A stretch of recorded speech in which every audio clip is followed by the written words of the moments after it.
Entre Israël et les Émirats, c'est une véritable lune de miel. Depuis la signature du traité de paix sur la pelouse de la Maison-Blanche le 15 septembre 2020, les accords bilatéraux se sont multipliés dans le tourisme, le commerce, le transport aérien, les banques, le sport et l'éducation. Le premier consulat israélien vient d'ouvrir ici, dans le quartier financier de Dubaï, comme pour mieux montrer que la priorité, c'était le développement du business. I think I'm impressed by Dubai. I'm impressed by the cleanness of the place.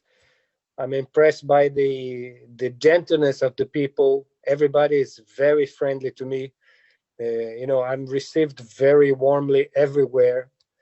For me, it's emotional even, to be in an Arab country as an Israeli diplomat and be greeted in such a way. So my priority in Dubai is mostly develop the business side of.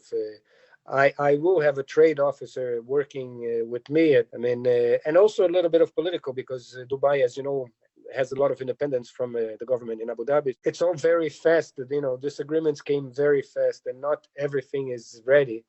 Now you have Corona, so we have to postpone everything because of Corona, both sides. Now Israel is locked down, here is not locked down, but they are being much more careful with who gets into the country. So we're running. The trade is already, since we signed the agreements to today, we passed 1 billion dirham. But things are going to take time.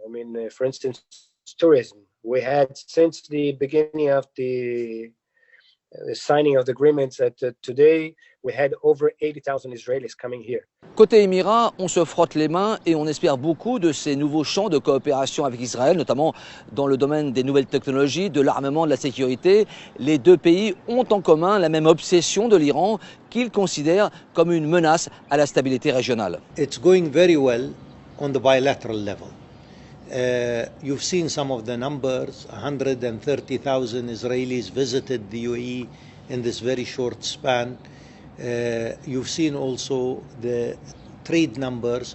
And on the bilateral, which is very important for the UAE, all the indications and potential is very positive.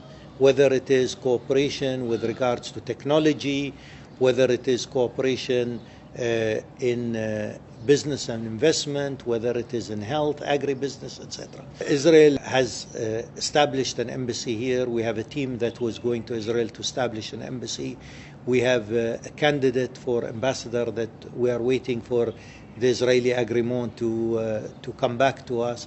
So all these things are going well. I think on the other hand, our emphasis that this is not a geostrategic deal. It's not about Iran.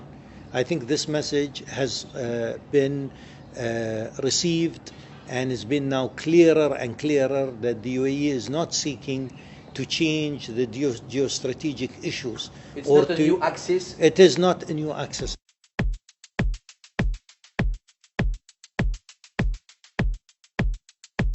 Vivant ici pendant 7 ans, et étant actif dans la communauté juive, on sentait bien qu'il y a un rapprochement, mais on ne s'attendait pas à ce que ça se passe si vite. C'est vraiment une paix, une paix entre deux populations. C'est pas tellement une paix politique entre deux gouvernements. On sent qu'il y a beaucoup d'intérêt, on sent qu'il y a beaucoup d'interactions entre les deux populations. Je vois des groupes qui se forment entre des jeunes émiratis et des jeunes israéliens. Dans le domaine de la culture, dans le domaine des affaires, dans le domaine des sports, des sessions Zoom, beaucoup d'intérêt, beaucoup d'interactions. C'est une paix chaleureuse, c'est encore un début, ça va prendre du temps, les choses vont se développer étape par étape, mais on sent quand même la chaleur humaine de cette paix est quand même quelque chose d'incroyable. Depuis mon arrivée, j'ai senti une population très tolérante, très ouverte à différentes cultures et religions. Jamais eu aucun problème. Il y aura sûrement un projet de synagogue. Il y a déjà un projet qui est prévu sur Abu Dhabi, Abrahamic House, un endroit où il y aura une mosquée, une église et une synagogue sur le même endroit, et donc c'est un peu unique, mais c'est un peu le DNA des Émirats.